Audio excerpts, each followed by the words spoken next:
नमस्कार दोस्तों। आज है 5 जनवरी और जो आज के करंट अफेयर टॉपिक हम पढ़ने वाले हैं, इसके अंदर स्मार्ट प्रोग्राम के बारे में देखेंगे, साइम इनिशिएटिव के बारे में देखेंगे।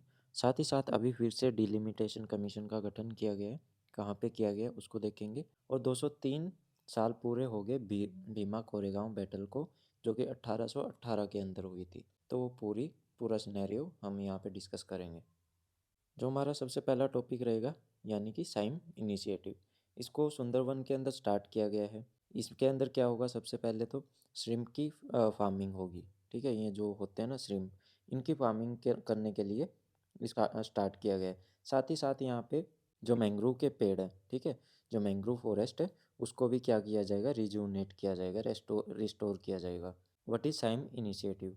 Under sustainable aquaculture in mangrove ecosystem, यानी कि साइम इनिशिएटिव के अंदर फार्मर्स करीबन 30 हेक्टेयर लैंड के ऊपर श्रिम्प की कल्टीवेशन करेंगे वेस्ट बंगाल के अंदर। साथ ही साथ वो किसको रिस्टोर करेंगे, मैंग्रोव का जो फॉरेस्ट हो उसको भी रिस्टोर करेंगे। 2019 के अंदर इसकी शुरुआत हुई थी। ये कम्युनिटी बेस्ड इनिशिएटिव है, जिसके अंदर सस्टेनेबल वे से श्रिम्प का कल्टीवेशन होगा, जो कि कंसीव्ड किया गया है बाई एनजीओज के द्वारा। कौन कौन सी एनजीओ? एक तो हो गया न्यूज़, एक हो गया जीएनएफ, साथ ही साथ बेट्स। अब इनकी फुल फॉर्म देखते हैं। न्यूज़ के अंदर क्या आएगा, nature environmental and wildlife society, और जीएनएफ के अंदर ग्लोबल नेचर फंड, और साथ ही nurtureland, Bangladesh environmental and development society, बेट्स। अब ये बांग्लादेश क्यों आ गया? देखो क्या है ना, जो सुंदरवन का जो डेल्टिक रीजन है, उसका 40% जो हिस्सा है वो तो इंडिया के अंदर आता है, और जो 60% हिस्सा हो गया ना, वो आता है फिर बांग्लादेश के अंदर। The mangrove ecosystem is integrated with shrimp cultivation. जो मैंग्रोव सिस्टम है वो श्रिम्प की खेती के साथ है ना इंटीग्रेट हो रखा है, क्योंकि वहाँ पे सबसे ज़्यादा इस चीज़ की खेती होती है। Fishing, particularly shrimp cultivation, is the one key occupation of the people of Sundarban. जो सुंदरवन एरिया के अंदर जितने भी लोग रहते हैं ना, उनका जो प्राइमरी ऑक्यूपेशन है वो किस चीज़ का है, श्रिम्प की खेती का। ये जो केकड़े होते हैं, इन्हीं को वो क्या करते हैं, इन्हीं की खेती करते हैं। आई मीन इनको क्या करते हैं, वहाँ पे एक्वाकल्चर करवाते हैं इनका। और ये पूरी खेती कितने एरिया के अंदर की जाती है, करीबन 15,000 से 20,000 हेक्टेयर एरिया के अंदर करवाई जाती है। What is the significance of Sundarban delta? Sundarban delta का सिग्निफिकेंस क्या है? Sundarban host the largest mangrove forest in the world. World के सबसे लार्जेस्ट मैंग्रोव फॉरेस्ट है वो सुंदरवन डेल्टा के अंदर पाए जाते हैं, जो कि गंगा, ब्रह्मपुत्र और मेघना रिवर की हेल्प से बना हुआ है। कहाँ पे? बे ऑफ बंगाल के अंदर। Mangrove ecosystem is very specialised ecosystem occurring in between the land and the sea in the tropical and subtropical region. It is home to many rare and global threatened wildlife species. तो कई तरह की ऐसी species है जो कि काफ़ी rare है, और जो थ्रेटन्ड है, एंडेंजर्ड स्पीसीज है, जो यहाँ पे पाई जाती हैं। जैसे कि एस्चुरिन क्रोकोडाइल हो गया, वाटर मॉनिटर लिजार्ड होगी, कैंगेटिक डॉल्फिन होगी, ओलिव रिडले टर्टल्स हो गए। तो ये सारी की सारी स्पीसीज यहाँ पे पाई जाती हैं। 40% हिस्सा सुंदरवन का कहाँ पे लाई करता है, इंडिया के अंदर, और बाकी का बांग्लादेश के अंदर। 1987 के अंदर सुंदरवन को, जो कि भारत के अंदर जो 40% एरिया है, उसको वर्ल्ड हेरिटेज साइट घोषित कर दिया गया था।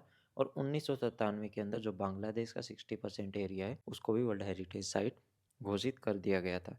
Sundarban wetlands, India was recognise as the wetland of international importance under Ramsar convention in January 2019। अब बात करते हैं कोरेगांव भीमा की लड़ाई, third Anglo Maratha war, battle of Koregaon Bhima. इसको अभी 203 साल पूरे हो गए इस लड़ाई को हुए हुए। इसकी ये सबसे पहले कब हुई थी, 1 जनवरी 2018 को, 1 जनवरी 2018 को। तो अभी इसको टोटल 203 साल पूरे हो चुके हैं। The victory pillar in Bhima Koregaon village, जो कि पुणे डिस्ट्रिक्ट की महाराष्ट्र स्टेट के अंदर पड़ता है, वहाँ पे 203वीं एनिवर्सरी इसकी सेलिब्रेट की गई, और the battle of Bhima Koregaon, जो कि 1818 के अंदर 1 जनवरी को हुई थी। 2018 के अंदर है ना, इसने 200 साल पूरे किए थे। उस टाइम पे क्लैश हो गया था दलित और मराठा ग्रुप्स के बीच में। ऐसा क्यों हुआ था?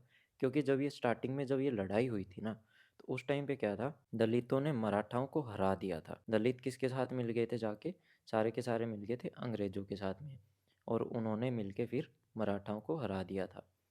A battle was fort in Bhima Koregaon between Peshwa forces, Peshwa की जितनी भी फोर्सेस थी और ब्रिटिशर्स के बीच में ये लड़ाई हुई थी 1 जनवरी को। ब्रिटिश आर्मी ने दलित सोल्जर्स के साथ में मिलके लड़ाई की थी upper caste dominated Peshwa army के साथ में, जहाँ पे उन्होंने पेशवा की आर्मी को हरा दिया था। Peshwa Bajirao two insulted the Mahar community and terminated them from the service of his army. तो क्या था ना, जो पेशवा बाजीराव टू थे उन्होंने महार कम्युनिटी की इंसल्ट की, और महार कम्युनिटी में बेसिकली ये एक तरह का ग्रुप था डिफरेंट डिफरेंट जातियों का, और इन्हीं जातियों को ऑफिशियली डेजिग्नेट किया हुआ है शेड्यूल कास्ट से। तो इन जातियों को फिर क्या लगा, बुरा लगा, क्योंकि इनकी इंसल्ट की गई थी, और इसी चीज़ से आहत होके ये अंग्रेज़ों के साथ मिल गए, और फिर अंग्रेज़ों ने किस पे अटैक कर दिया, पेशवा पे अटैक कर दिया, जहाँ पे अंग्रेज़ की जो ट्रूप्स थे वो जीत गए थे और पेशवा हार गए थे। They mostly speak Marathi and there official language is Maharashtra. Their defeat Peshwa army was considered to be the victory against caste-based discrimination and oppression।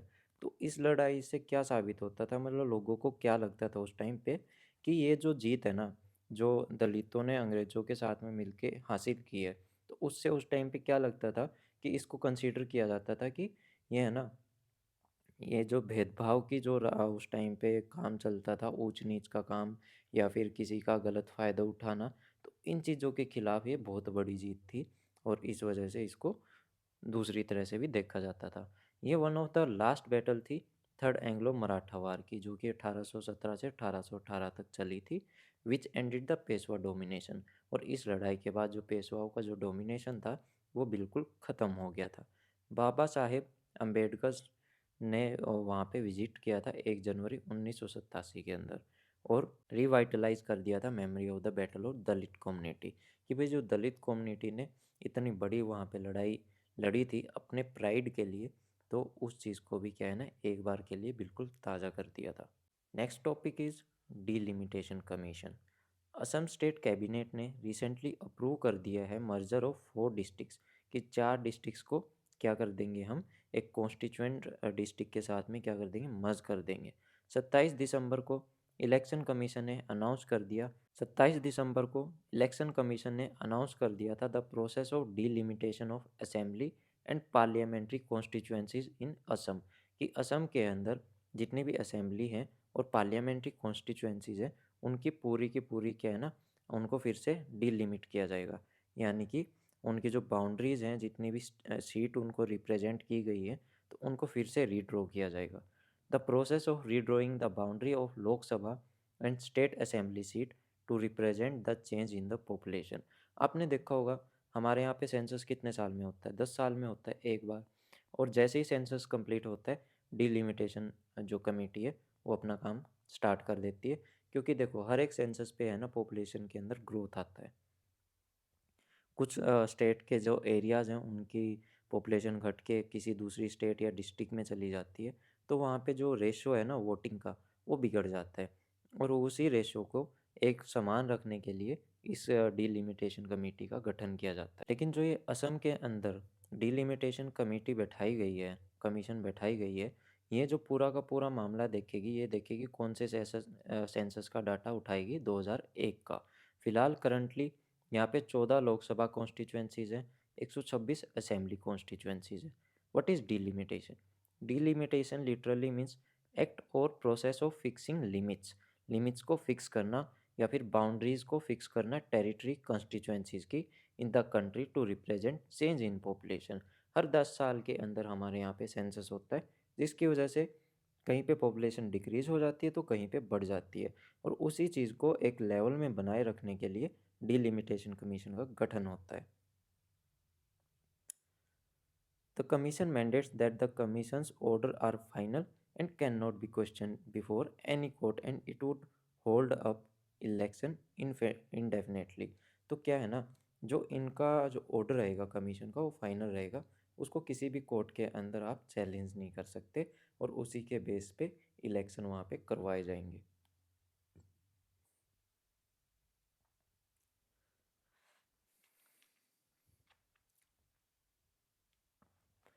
और जब इन ऑर्डर्स को, जो डीलिमिटेशन कमीशन के ऑर्डर्स को लोकसभा और स्टेट लेजिस्लेटिव असेंबली के सामने ले डाउन किया जाता है, तो उनके अंदर ना ही लोकसभा के अंदर ना ही स्टेट असेंबली के अंदर किसी भी प्रकार का मॉडिफिकेशन नहीं किया जा सकता। अब इसकी नीड क्यों है? To provide equal representation to equal segment of the population, fair division of geographical areas that one political party doesn't have advantage over the other in the election, या फिर वन वोट की value one ही रखी जाए, है ना। उस चीज़ को भी ये रखने के लिए क्या है ना, डिलिमिटेशन कमीशन की आवश्यकता है। कंपोजिशन की बात करें तो इसके अंदर कौन कौन होते हैं? डिलिमिटेशन कमीशन को कौन अपॉइंट करता है? प्रेसिडेंट ऑफ इंडिया, जो कि काम करते किसके साथ? कोलैबोरेट करके इलेक्शन कमीशन ऑफ इंडिया के साथ में। इसके अंदर एक सुप्रीम कोर्ट जज होते हैं जो कि रिटायर्ड रहते हैं, चीफ इलेक्शन कमिश्नर होते हैं, साथ ही साथ जो स्टेट के इलेक्शन कमिश्नर रहते हैं वो भी इसके अंदर शामिल रहते हैं। अब बात करते हैं क्या क्या प्रोसेस है डिलिमिटेशन की। पहला तो देखते under article 82, parliament enacts a delimitation act after every census. हर 10 साल के बाद में जो हमारी जनगणना होती है उसके बाद में डिलिमिटेशन एक्ट का गठन किया जाता है। Under article 170, state also get divided into territorial constituencies as per delimitation act after every census. हर 10 साल के बाद में स्टेट्स को भी डिवाइड कर दिया जाता है उनकी टेरिटोरियल कॉन्स्टिट्यूएंसीज के अंदर according to the population. Once the act is in force, जैसे ही एक्ट फोर्स में लागू हो जाएगी उसी समय यूनियन गवर्नमेंट डिलिमिटेशन कमीशन का गठन कर देती है। और ऐसी पहली डिलिमिटेशन एक्सरसाइज कैरी आउट करी गई थी किसके द्वारा? प्रेसिडेंट के द्वारा। किसकी मदद ली गई थी वहाँ पे? इलेक्शन कमीशन की ली गई थी। और कब ये किया गया था? 1950 से 51 में। The Delimitation Commission Act was enacted in 1952. Delimitation Commission has been set up 4 times. 4 बार इसको सेटअप किया जा चुका है अभी तक, 1952, 1963, 1973, 2002। और जो एक्ट है उसको भी 4 बार अभी तक लागू किया जा चुका है, 1952, 62, 72 और 2002। There was no delimitation after 1981 and 1991 census. जैसे 1981 का जो सेंसस हुई थी, जनगणना हुई थी, उसके बाद भी कोई डिलिमिटेशन नहीं रखी गई। 1991 की हुई थी तब भी किसी भी प्रकार की डिलिमिटेशन एक्ट और कमीशन नहीं रखी गई थी। अब हमारा जो नेक्स्ट टॉपिक है वो है स्मार्ट प्रोग्राम। रिसेंटली जो नेशनल कमीशन है for India's system of medicine यानी कि NCI-SM and the central council for research in Ayurvedic science यानी कि CCRAS, ये दो प्रोमिनेंट इंस्टीट्यूशन है under the ministry of Ayush जिन्होंने लॉन्च किया है स्मार्ट प्रोग्राम। अब स्मार्ट प्रोग्राम है क्या? Scope for maintaining main streaming Ayurveda research in teaching profession, कि भाई जो आयुर्वेद की जितनी भी रिसर्च है ना, जितनी भी पढ़ाई है, उसको टीचिंग प्रोफेशनल्स के अंदर क्या करवाया जाए, उसको मेन स्ट्रीम करवाया जाए। ठीक है। The programme aims to boost the scientific research through Ayurveda college and hospitals. जितने भी हॉस्पिटल्स हैं, जितने भी आयुर्वेदिक कॉलेजेस हैं जहाँ पे ये पढ़ाया जाता है, रिसर्च करवाई जाती है, उनके क्या है ना, उनकी साइंटिफिक रिसर्च को क्या करवाया जाए? बूस्ट करवाया जाए। What is smart programme? It was observed that the research potential of the large community of Ayurvedic teachers. What is SMART program? What is SMART program? It was observed that the research potential of large community of Ayurveda teachers remains underutilized mostly. जो हमारे आयुर्वेदिक औषधि के बारे में जितने भी teachers हैं, जो भी प्रोफेशनल्स हैं, है ना, जो उनका जो पोटेंशियल है ना, वो वैसे ही वेस्ट जाते हैं mostly.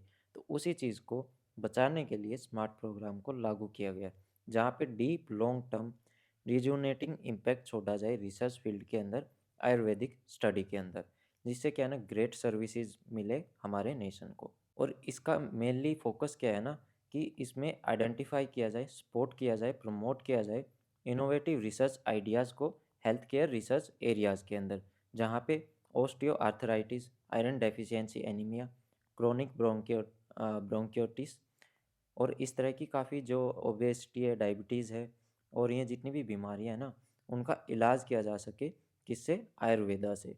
The programme will motivate teachers for taking up projects in designated area of healthcare research and create a large database. What is Ayush?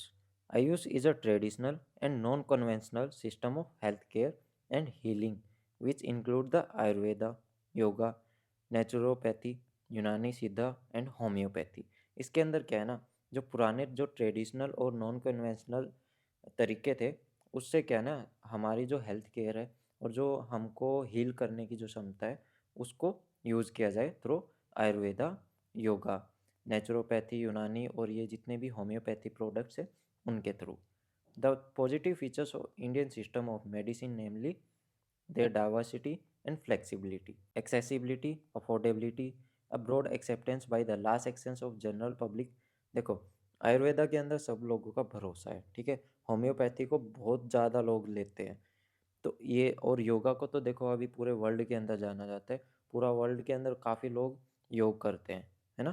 तो इस वजह से इसकी जो ब्रॉड एक्सेप्टेंस है ना वो काफ़ी ज़्यादा है। अब बात करते हैं what are the initiative has the government taken for the development of Ayurveda, कि आयुर्वेदा को डेवलप करने के लिए गवर्नमेंट ने क्या क्या इनिशिएटिव स्टार्ट कर रखे हैं। पहला तो national Ayush mission, Aahar Kranti mission, new portal on AYUSH sector, then ACCR portal and AYUSH Sanjeevani app, ये गवर्नमेंट के द्वारा स्टार्ट किए जा रखे हैं। तो ये थी आज की हमारी क्लास। कैसी लगी बताइएगा, अगर वीडियो अच्छी लगी हो तो लाइक कीजिएगा, चैनल को सब्सक्राइब कीजिएगा, और ऐसी ही वीडियोज़ के साथ में मैं मिलूँगा अगली क्लास में। और कोई भी सुझाव सजेशन हो आप कमेंट सेक्शन के अंदर दे सकते हैं, और इस क्लास की PDF आपको मेरे टेलीग्राम चैनल पे मिल जाएगी, जिसका लिंक आपको डिस्क्रिप्शन में मिल जाएगा। सो मिलते हैं अपनी अगली क्लास में। सो तब तक thank you, have a nice day.